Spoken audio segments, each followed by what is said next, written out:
بالنسبة للائحة إن شاء الله الرحمن الرحيم اللي تم الحسم فيها الاختيارات كالتالي: حراسة المرمى مهدي الحرار نادي الرجاء الرياضي، غانمي رشيد نادي الفتح الرباطي، أكزداو عمر نادي الوداد البيضاوي.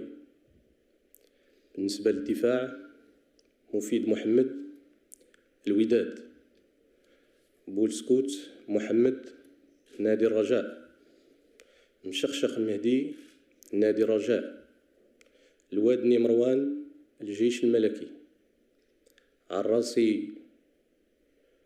بوشعيب نادي الرجاء، عسال عبد الحق نهضة بركان، بالعمر يوسف من نادي الرجاء الرياضي، زهواني فؤاد من نادي اتحاد توارقة. بالنسبة لوسط الميدان الأسماء كالتالي: خيري أيوب نهضة بركان، حريمات محمد ربيع من الجيش الملكي، أمين سوان الفتح الرباطي، بوغرين صابير نادي الرجاء، الصادق حسام نادي اتحاد توارقة، حجي رضا نادي نهضة بركان، باش أنس الجيش الملكي، وأيت أورخان خالد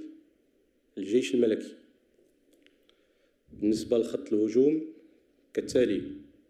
مهري يوسف نهضة بركان، المهراوي أنس نادي الرياضي المكناسي، بوهرة سيف الدين نادي الوداد، بابا خالد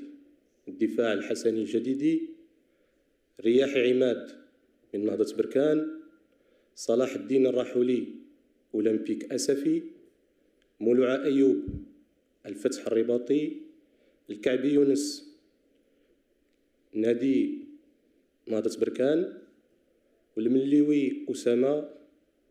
نادي نهضة بركان.